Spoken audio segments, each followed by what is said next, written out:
The young man collapsed beside the river. His eyes were blind, his heart broken. Then a stranger appeared, with a voice that calmed the water. He didn't carry a sword, he carried a fish. And inside that fish was a secret that would restore everything. Have you ever begged for healing and wondered if heaven heard you? What if the pain in your body was tied to a wound in your soul? Saint Raphael isn't just a guardian. He's the only angel in Scripture called healer. And ancient texts claim he was sent not once, but many times throughout history, hidden, unnamed, watching. There's even a vision of him in a hospital during the plague. One mystic wrote that Raphael visits souls before they die, not to take them, but to ask one question: do you want to be healed or transformed? This is the story where wounds met wings, and where heaven touched the body to reach the soul. And here you'll see what history tried to silence. Chapter 1. The Stranger by the River.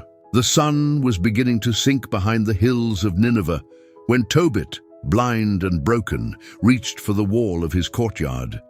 He could no longer see the fading sky, but he felt the cool shift in the breeze and knew another day had ended. Another day of darkness. Ever since the bird droppings had struck his eyes as he slept under the wall, the light had abandoned him. Doctors had failed. Herbs had failed. Even his prayers felt unanswered. Inside his home, silence had become the new air. Tobit, once a man of dignity and mercy, who buried the dead at risk of his own life, now sat idle. He had once been known for his charity, a righteous man in exile. But now, with blindness crushing his spirit and poverty knocking on their door, even Tobit's wife began to question whether God had turned his face away. And then came the breaking point. One evening, after his wife brought home a goat, payment for her weaving, Tobit accused her of stealing. He could not see, but his bitterness spoke louder than logic. "Where did it come from?" he demanded. "That's not from your work." His wife wept, and Tobit, realizing the cruelty of his own despair, lifted his face to heaven and begged God to take his life. "Command that I be taken from the earth," he prayed. At the same time, hundreds of miles away in the distant town of Ecbatana, a young woman named Sarah was also praying for death. 7 times she had married, 7 times her husband had died before the marriage was consummated. A demon, Asmodeus, stalked her wedding nights, strangling each groom in terror. Now mocked even by her servants, Sarah too lifted her cry to heaven, asking God to end her shame.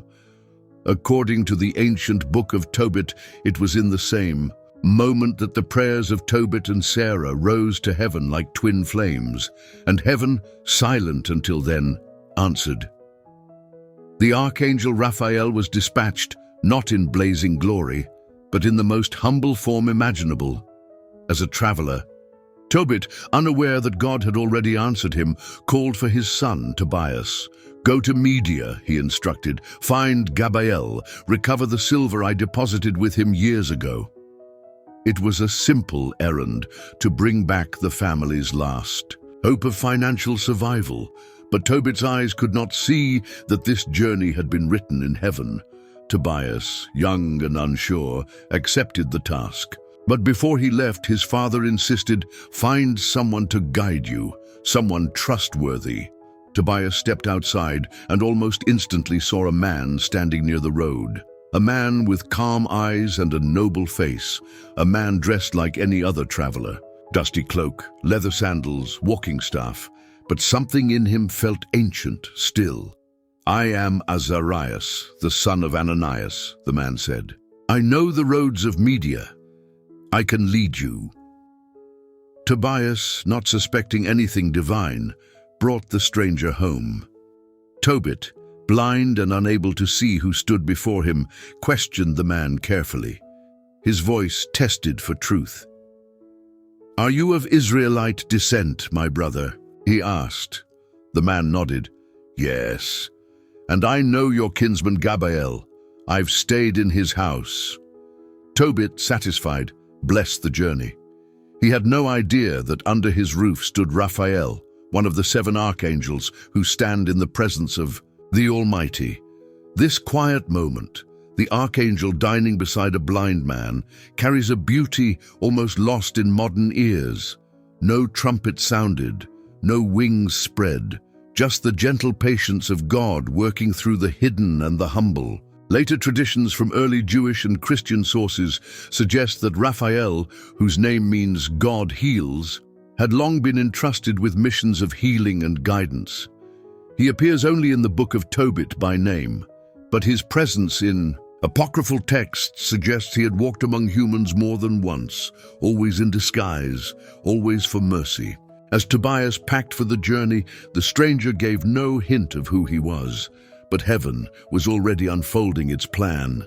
The healing of Tobit's blindness, the deliverance of Sarah from her demon, and the quiet victory of divine providence, all through the presence of one who looked like any other man on the road. By the next morning, Tobias and the stranger stepped out into the light. Behind them, Tobit stood in the doorway, blind eyes turned toward the sound of his son's footsteps. His final words before they vanished down the path were simple. "May God grant you a safe journey, and may his angel go with you." He had no idea that the angel was already walking beside his son. Chapter 2. The Demon in the Bridal Chamber. Night fell on Ecbatana, cloaking its stone walls and tiled rooftops in silence. But inside the home of Raguel, a different kind of darkness reigned. His daughter Sarah sat alone in her chamber, her face pale beneath the flickering oil lamp. She had worn white 7 times, 7 veils, 7 weddings, and every time the night ended in death. The whispers in the streets were cruel, cutting deeper than blades. "Cursed," some said. Others, more frightened than mocking, whispered of a demon, Asmodeus, the destroyer of lovers, the tormentor of holy unions. The name wasn't spoken loudly. Even the servants lowered their voices when passing Sarah's door. Some refused to enter the room at all. But the horror wasn't rumor, it was real. One by one, each man who had stood beside Sarah under the wedding canopy had died before dawn, strangled, breathless, cold, and all without ever touching her. No marks were left, but their eyes, frozen wide in terror, told the story. The demon didn't just kill, he watched. According to the Book of Tobit, Sarah had not sinned. Her hands were clean, her heart was pure. But she had become the target of one of the most ancient enemies of love, Asmodeus, a spirit of lust and jealousy whose hatred of holy marriage was as old as Eden. Some ancient texts link Asmodeus to the fallen angels of Genesis, others to Babylonian demon lore, but all agreed his power thrived in shadows and fear. On the night her 7th husband died, Sarah fell to the floor in sobs. Even her father could not comfort her. "Why are you still alive?" the maid muttered under her breath, the words cut deep. Sarah fled to the upper room, locked the door, and threw herself to the ground. Her prayer was not rehearsed. It was desperate. "Lord, you know I am innocent, but I cannot bear this shame. If death is your will, take me now." At that very hour, her prayer reached heaven. The same moment Tobit's cry had been heard in Nineveh, and it was then that God sent Raphael to weave their lives into one divine plan. The archangel's mission was not just to heal Tobit, but to free Sarah from her invisible prison. Though unknown to Sarah, her family lineage was ancient and noble.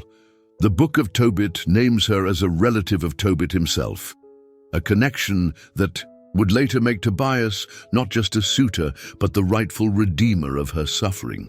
In Hebrew law and tradition, marriages within the family line preserved both faith and inheritance. But what this marriage would preserve went far deeper. It would restore hope. In her chamber, Sarah lit no candles that night. The shadows were her only company. Her hands trembled as she remembered each face, each promise, each scream.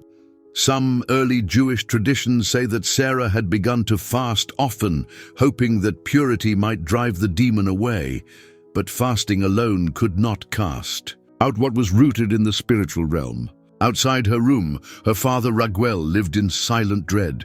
He loved his daughter, but fear ruled his household. After the seventh death, no man dared approach. Matchmakers stopped coming. Suitors vanished.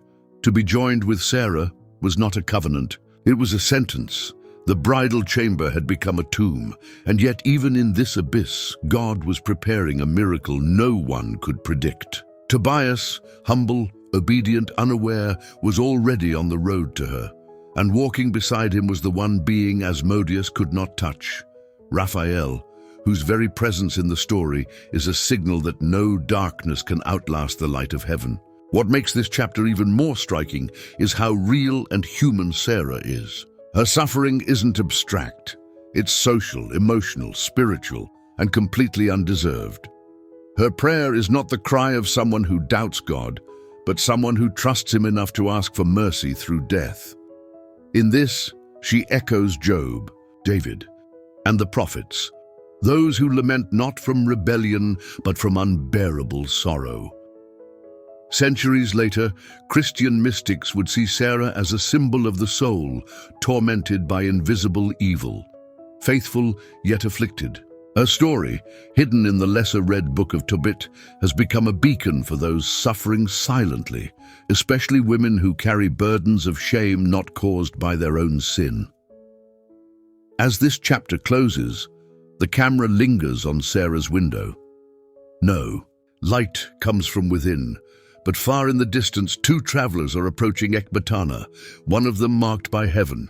The demon does not yet know it, but his reign of terror is about to end. Chapter 3. A journey ordered by heaven.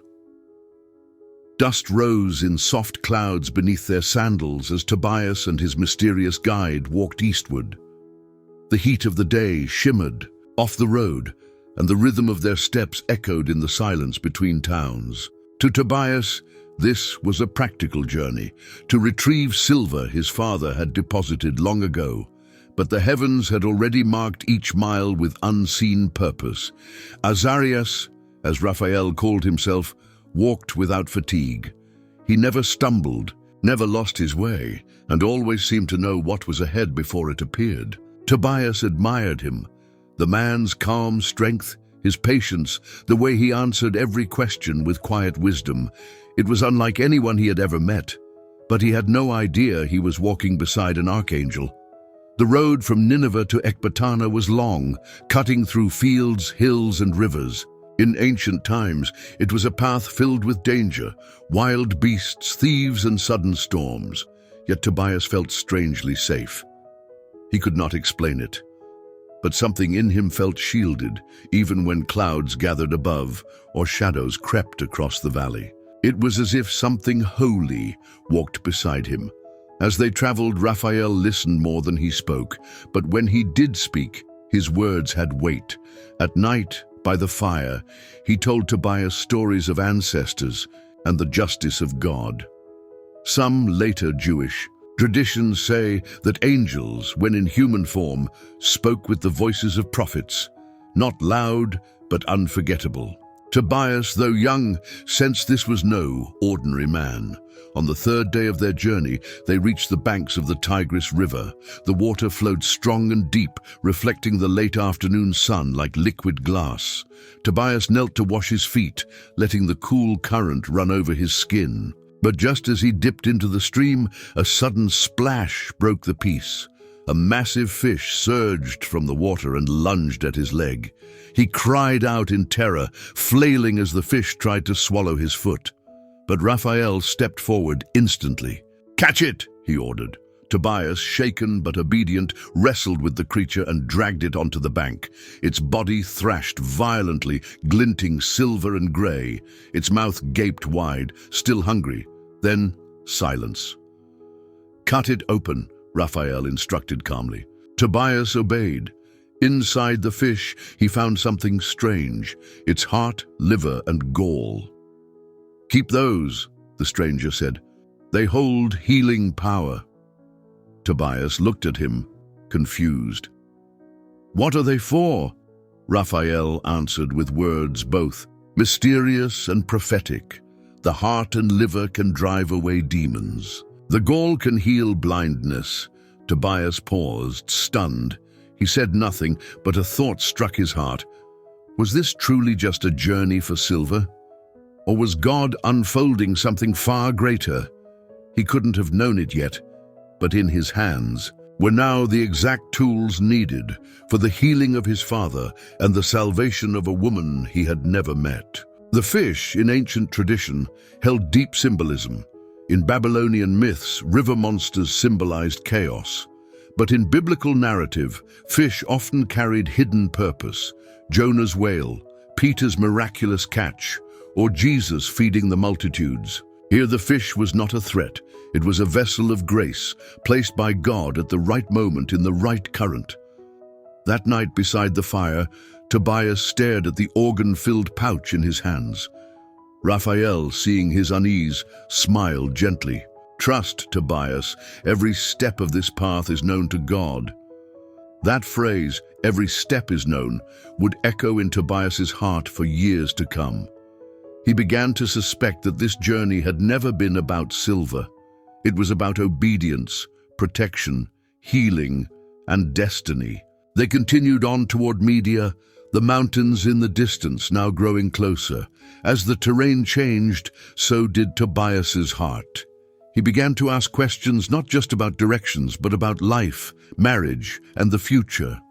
Raphael answered with care. "Marry from your own people," he said one night, "and above all, seek a woman of faith." This advice would soon become prophecy. Sarah, still in Ecbatana, had no idea her future husband was already asking about her, and Tobias, unaware of her suffering, was being prepared by an angel to become the answer to her deepest prayer. The road was not random, it was sacred. In one lesser-known Jewish tradition, some believed Raphael had been sent on similar journeys before, appearing to the faithful in disguise, guiding the lost, warning the righteous before disasters. Always unseen, always with a mission. His silence was never absence. It was preparation. As Chapter 3 closes, the camera pulls back to show the road stretching toward Ecbatana. Tobias walks with quiet steps, holding a pouch filled with strange medicine and a heart filled with growing wonder. And beside him, a man with no shadow, no hunger and no fear, still only known as Azarias. But heaven already knows his name. Chapter 4. The Heart and the Liver. The sun had barely risen when Tobias and his guide approached the gates of Ecbatana. The city, nestled in the mountains of Media, seemed peaceful, but what waited inside its walls was anything but. A house haunted by terror, a woman chained not by iron, but by a spirit too ancient to name aloud, and a father who feared hope more than sorrow. Raphael walked steadily, as if the streets themselves remembered his steps. He knew where to go. Without hesitation, he led Tobias to the home of Raguel, Sarah's father. Tobias did not yet know her name. He had only heard Raphael say, "This woman was created for you." A strange sentence, but in his heart, Tobias felt something stirring, a sense of belonging he couldn't explain. Raguel opened the door cautiously, expecting no guests. But the name Tobit changed everything. The old man's face lit, not with joy, but with a mixture of shock and something else, dread. He welcomed Tobias in, offered food, and began to ask questions. "Who is your father?" When Tobias replied, "Tobit, son of Tobiel," Raguel fell silent. A storm passed across his eyes. "You are a close relative," he said slowly. "Then I must tell you, there is someone here you must meet." It was Sarah. Tobias had no idea that she had been praying for death just days before. Now she stood quietly, eyes lowered, unsure if this was another path to tragedy. The air between them was fragile, a mix of fear and destiny. Raphael spoke with gentle firmness. "This is the woman God has chosen for your wife. Do not fear." But Raguel hesitated. He took Tobias aside and told him the truth. 7 men have married her. All died the night of the wedding. Before they lay with her, they were struck down. If you love your life, think carefully. Tobias didn't flinch. "I will marry her," he said, "not out of courage, but because God has led me here." Raguel, stunned by the resolve in the young man's voice, agreed. That evening, the marriage contract was written, the prayers were offered, and the wedding feast began. But all hearts trembled, especially Sarah's. That night, as the celebrations ended and the house grew quiet, Tobias prepared for the wedding chamber. But before entering, he remembered Raphael's command. "Take the fish's heart and liver. Burn them on the incense." Tobias reached into the pouch he had carried since the river and placed the dried organs onto hot coals. As the flames consumed the flesh, a thick smoke rose, filling the room. The scent was bitter, ancient, not pleasant, but powerful. According to the Book of Tobit, the moment the demon smelled it, he fled to the remotest parts of Egypt, chained by Raphael himself. In apocryphal tradition, some say Raphael pursued Asmodeus across the desert, striking him down beneath the sands. Inside the room, Tobias took Sarah's hand, but instead of claiming his rights as husband, he knelt and prayed. "Merciful God, not for lust do I take this sister as my wife, but in truth, grant that we may grow old together."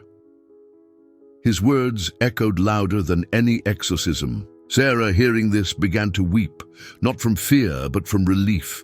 For the first time, someone had entered the chamber with reverence, not desire. The symbolism in this moment is profound. The heart, the seat of purity and love. The liver, anciently viewed as the center of courage and life force. Together, they became weapons against a force that had ruled in silence. In ancient Hebrew belief, the union of man and woman was holy, a reflection of God's covenant. Asmodeus hated this, but heaven defended it. Tobias and Sarah lay side by side that night, untouched by evil. No scream pierced the walls, no breath was stolen, just the silence of peace, long awaited. Raguel, unable to sleep, sent his servants at dawn to check the room. He feared the worst, that yet another coffin would be prepared. But when the doors opened, 2 souls sat in calm, unbroken joy. Overwhelmed, Raguel burst into praise. "Blessed are you, O God of our ancestors, who have shown mercy and lifted up the fallen." His words filled the house like sunlight through opened windows. The dark legacy had ended, and the heart of the fish, so strange, so seemingly insignificant, had become the key to a miracle. Later traditions say that Raphael lingered at the edge of the house that night, unseen, watching, not as a guest, but as a guardian. The fire, the prayer, the courage, all had converged in one night that hell would never forget. A union had been restored, a soul had been freed, and the work of heaven was only halfway done. Chapter 5. The night the demon was bound. The house of Raguel was silent. Outside, the streets of Ecbatana slept under a canopy of stars, but within the stone walls, something eternal was taking place, not seen by human eyes, but felt in the very air. In one room, a man and a woman knelt in prayer. In another, a demon raged, sensing its grip loosening. As Tobias and Sarah knelt beside the marriage bed, they spoke not to each other, but to the Lord. "Blessed are you, God of our ancestors. You made Adam and gave him Eve as a helper and support." Their words weren't mere ritual. They were protection. Their union wasn't just romantic, it was sacred, sealed in truth, not lust. Meanwhile, unseen but fully present, Raphael stood guard outside the chamber. Though still in human form, his spirit blazed with celestial fire. He had been sent for this moment to break the power that had claimed 7 lives. Asmodeus had ruled in secret for years, hiding behind fear. But now he was exposed. The incense burned. The prayer had begun. Suddenly the air shifted. The fish's heart and liver, smoldering in the brazier, released a thick, bitter smoke. Sarah had smelled it before, during ancient rituals of protection. But this time, it wasn't tradition. It was battle. The moment the scent reached the edges of the spiritual realm, Asmodeus let out a cry that no human could hear, but heaven and hell did. According to the Book of Tobit, the demon fled to the remotest parts of Egypt. But in ancient apocryphal writings, preserved in fragments and oral traditions, the scene is expanded. Raphael, at the command of God, pursues Asmodeus across the desert, binding him with chains of light and driving him into the wilderness. The very earth trembled beneath their clash. In Hebrew thought, Egypt often symbolized bondage, a place where the people of God had once been enslaved. That Asmodeus was driven there is no coincidence. It was not just an exile, it was a return to the shadows. But this time, he would not return. Bound by divine authority, his reign over Sarah's life was over. Back in the chamber, peace settled. Like a soft wind, Tobias, unaware of the cosmic struggle that had just passed, took Sarah's hand, not in dominance but in reverence. Their union was quiet, clean, and free. No chains remained, no fear lingered. Just 2 souls newly joined under the protection of an angel and the smile of God. At dawn, Raphael did what no father should have to do. He dug a grave in secret. He loved his daughter, but he feared that Tobias would be the 8th. He told no one. Only a servant helped him prepare the ground. Then he sent a maid to the door of the bridal chamber. The silence inside made her tremble, but when the door opened, she did not scream. She gasped and ran. "They're alive," she said. Raphael dropped the shovel. The servants stared in disbelief. What they had expected to bury, God had restored. Raphael rushed inside and saw Tobias and Sarah sitting together, smiling and fully alive. He collapsed into tears. The father began to praise God aloud, his voice echoing through the house. "You are blessed, O Lord, with every pure and holy blessing. Let all your creatures bless you forever." The entire household gathered, confused but drawn by the sound, and one by one they wept, laughed, and knelt. A house once filled with dread was now filled with light. In that moment, the story became more than personal. It became generational. A curse was broken, a lineage restored, a new covenant sealed not just by a wedding but by divine mercy. And the angel, still unnamed to the family, watched silently. Mission not yet complete, but heart at peace. The power of this night lies in what did not happen. There was no sword, no thunder, no display of wrath, only obedience, faith, and fire. Tobias followed simple commands. Sarah trusted in prayer. Raphael acted under heaven's will. And in that silence, hell lost its hold. This is how real victory happens, in stillness, not spectacle. Centuries later, early church fathers would reference this story as a model for holy marriage, not because it was dramatic, but because it was pure. Tobias and Sarah had faced what no couple should, but through faith and heavenly intervention, they began their union free of fear. Their love was protected not by tradition alone, but by a miracle. As the chapter ends, the fire in the incense pot has died down to ash.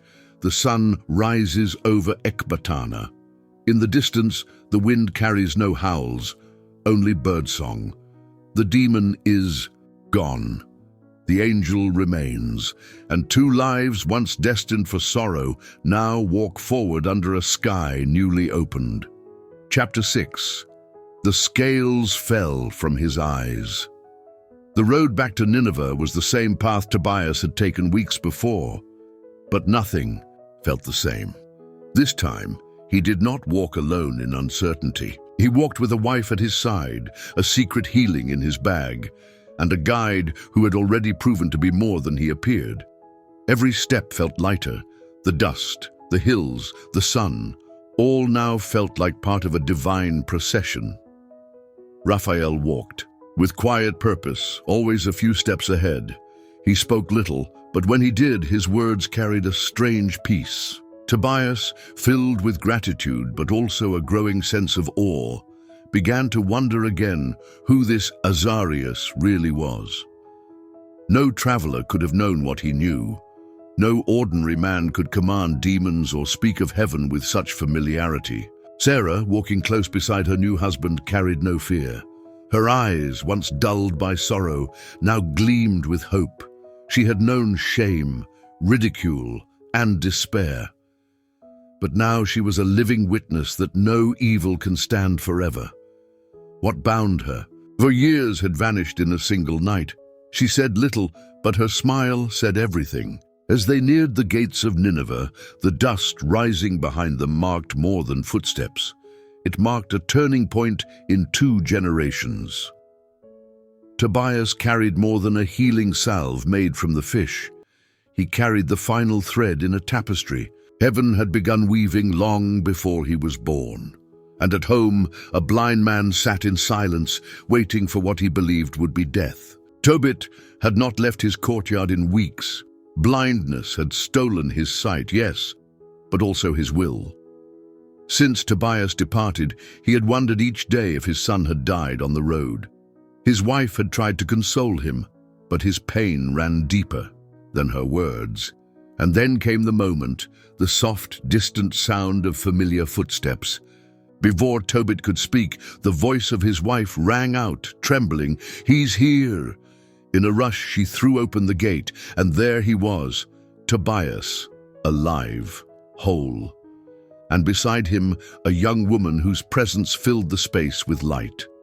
Tobit stood frozen, arms outstretched but eyes blind.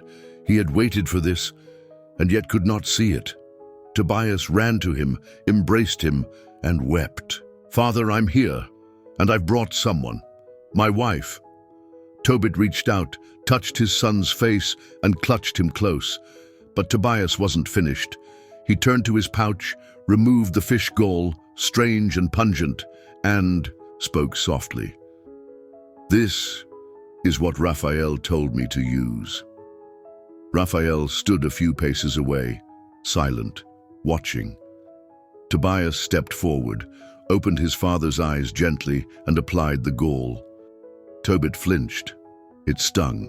He cried out briefly. Then silence. Slowly, almost imperceptibly, something began to happen. The Book of Tobit describes it clearly. Something like white scales fell from his eyes. He blinked. Once, twice. And then, for the first time in months, he saw the world again. The sun pouring through the gate, the color of his son's robe, the face of his wife, aged by sorrow but radiant with joy, and the face of Sarah, the daughter he had never expected. Tobit dropped to his knees. His sight had returned, but so had something deeper, his joy, his dignity, his sense of God's nearness. He began to praise aloud, "Blessed are you, O God. You have punished me, but now you have shown me mercy. I see my son. I see the one who has saved us all." And in that courtyard, tears flowed freely. Neighbors gathered, servants gasped. A crowd began to form. The old blind man had been healed, and everyone saw it. But amid the celebration, Raphael stood quietly. No one yet knew who he truly was. He said nothing, only smiled. His mission was not yet complete. But this moment, the healing of Tobit, was the second miracle of the journey. A father restored, a family reunited, and once again, a fish that had seemed meaningless became the vessel of a miracle. In ancient writings, the scales falling from Tobit's eyes became a symbol for spiritual blindness being lifted. Church fathers later saw in this moment a foreshadowing of baptism, conversion, and enlightenment. Tobit's healing was not just physical. It was a return to purpose, a restoration of faith. He had doubted, cried, even begged for death, and God had answered not with punishment, but with compassion. As the sun dipped low and evening fell, the house of Tobit was no longer a place of waiting. It was a house of praise. The neighbors rejoiced. Word spread. But in the heart of it all, one question now burned brighter than the rest. Who was this guide? Who was Azarias, really? That answer was coming, but not yet. For now, the angel watched from the edge of the crowd, invisible in glory, present in silence. His work was almost done.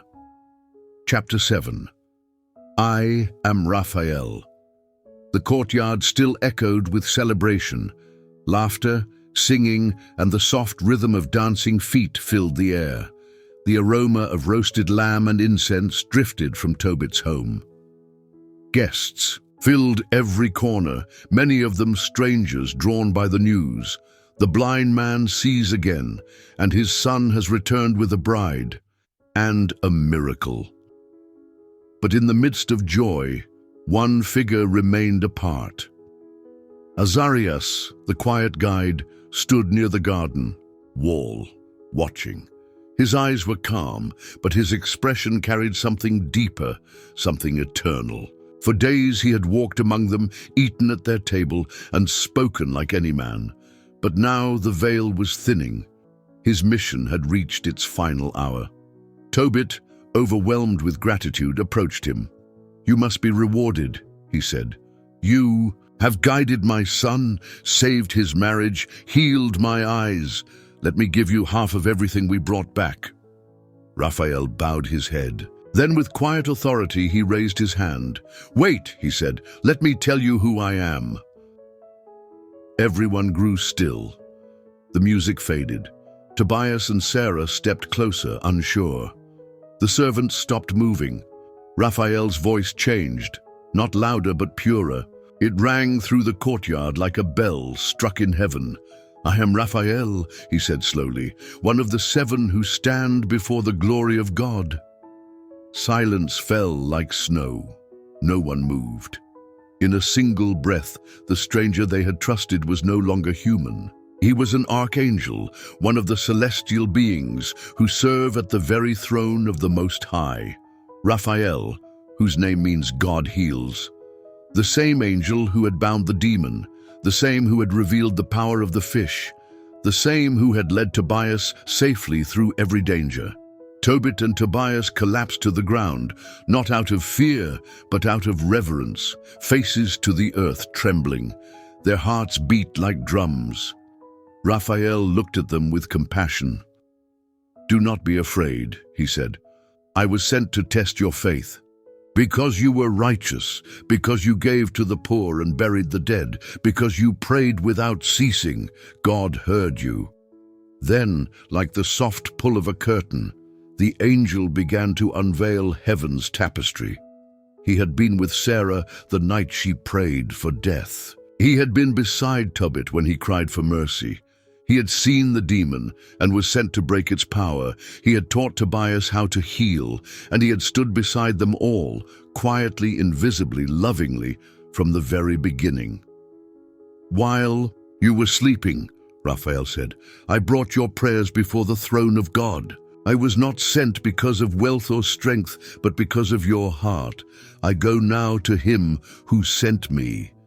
Ancient Jewish writings and later Christian mystics reflect deeply on this moment. Raphael doesn't just reveal his name, he unveils the truth that heaven is never far, that angels walk among us, often unnoticed, that divine help doesn't always come in thunder, but in footsteps on dusty roads. Tobit wept, not in sorrow, but in awe. "We have seen an angel," he whispered. "With our own eyes, we have spoken with one who stands before God." Tobias held Sarah's hand, both still kneeling, still stunned. They had trusted this man, and now realized they had been held by the hands of heaven all along. Raphael gave no long farewell. He did not wait for more praise. Instead, as the scriptures say, he was taken from their sight. Some ancient traditions say he vanished in a sudden blaze of light.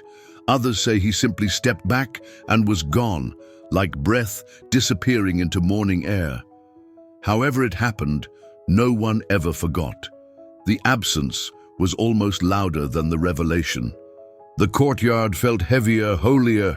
A silence descended, not empty but full, like the pause after thunder, and in that sacred hush, something unspoken settled in every heart. Heaven had been here, not far above but right beside them. From that day forward, Tobit and his family lived differently. They prayed with deeper reverence. They gave generously, not from duty but from joy. And Tobias, now a man shaped by miracles, became a reflection of the angel who had led him, strong, faithful, and ready to guide others with the same quiet strength. The name Raphael would live in their home forever, and though he was gone from their eyes, they never again doubted that he was near, and that wherever there is suffering, prayer, and hope, Raphael walks still. Chapter 8. The angel who walks beside us, still. Long after Raphael vanished from their sight, the memory of his presence never faded. Tobit spoke of him until the day he died, not as a legend, but as a friend sent from heaven. Tobias passed the story on to his children, not as fantasy, but as a truth etched in fire. And Sarah, once haunted by demons, lived the rest of her days in peace, knowing she had been rescued by the mercy of God. The Book of Tobit ends with blessing, not tragedy. Tobit lived to see his descendants grow strong and faithful. His blindness never returned. And though Raphael never appeared again, his message echoed, "Give thanks to God and proclaim his works before all the nations." The healing wasn't just in the body, it was in the soul, in the home, in every prayer that once rose from the shadows. Across centuries, the Church has honored Raphael not only for what he did, but for who he still is. Among the three named archangels in Scripture, Michael the protector, Gabriel the messenger, and Raphael the healer, Raphael is the most quietly powerful. He speaks the least and does the most. His presence changes the course of lives, not by force, but by providence. In Catholic tradition, Saint Raphael is the patron of travelers, the blind, medical workers, and those seeking healing, physical, emotional, or spiritual. Couples struggling with infertility pray to him. Patients before surgery invoke his name. Pilgrims light candles in his honor, asking not for riches but for safe passage through deserts, hospitals, heartbreaks, and even through death. Early Christian writers saw Raphael as a reflection of Christ himself, walking beside the suffering, unrecognized until the healing is done. In monasteries and shrines, paintings often show him with a staff, a traveler's cloak, and a small fish, the quiet symbols of his mission. No wings of fire, no sword, just grace in motion. What makes Raphael so loved is his nearness. He doesn't wait on a distant cloud. He enters the dust of roads, the smell of fish, the fear of wedding nights, the helplessness of the blind. He steps into ordinary moments and turns them holy. His miracles never shout, they whisper. Even today there are stories, not in books of scripture, but in the lives of believers. A surgeon who feels guided in the moment of crisis. A traveler saved from an unseen danger. A woman finally able to conceive after years of prayer. A child healed without explanation. And in the heart of it all, a quiet presence, unrecognized, but real. Some mystics say Raphael walks especially close to those who suffer in silence, to those who've cried alone at night, to those who feel forgotten in hospitals or homes, to every Sarah who fears her future, to every Tobit who thinks their life is over.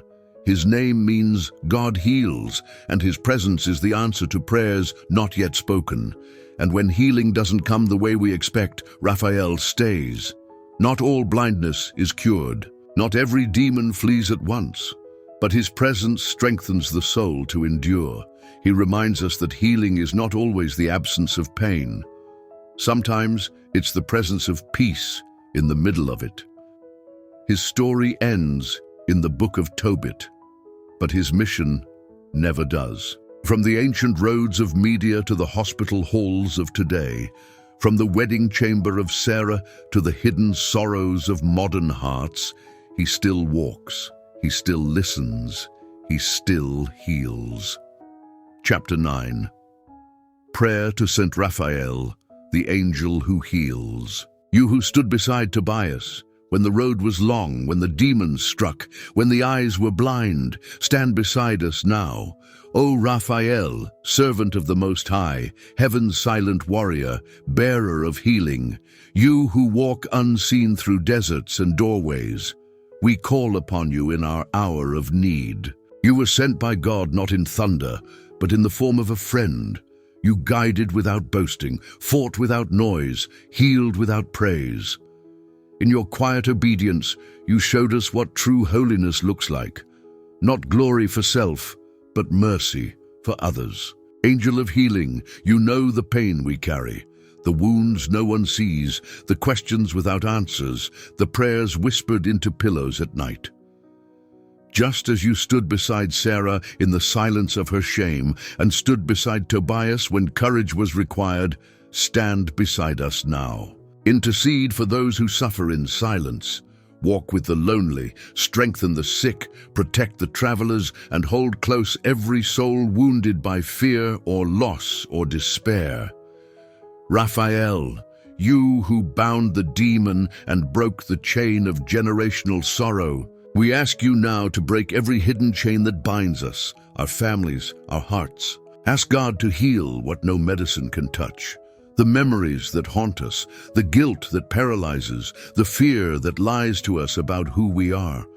Angel of the road, guide us through the deserts of life. Lead us, like you led Tobias, on paths we do not understand, but which lead to healing. And when the journey grows dark, when we cannot see the next step, may we remember you are already walking ahead of us, clearing the way in silence. Teach us to pray as Tobias prayed, as Sarah prayed, not with perfect words, but with hearts that still trust. Remind us that no cry is too small, no moment too hidden for heaven to hear. You who stand before the glory of God, carry our prayers there. Lift them like incense, the same way you lifted Sarah's tears and Tobit's cries in the night. And when we are tempted to despair, teach us to wait as they waited, not passively but in hope. O Raphael, whose name means God heals, pray for us, pray for our bodies, for healing from disease, from injury, from chronic pain and sudden affliction. Pray for our minds, for freedom from anxiety, from depression, from memories we cannot shake. Pray for our souls, that we may walk in purity, in courage, in love. And above all, help us to trust the one who sent you. Help us to believe that, even when we feel abandoned, God is writing something beautiful, invisible for now, but eternal. So we say again, Saint Raphael, walk with us. Saint Raphael, fight for us. Saint Raphael, heal us. Amen.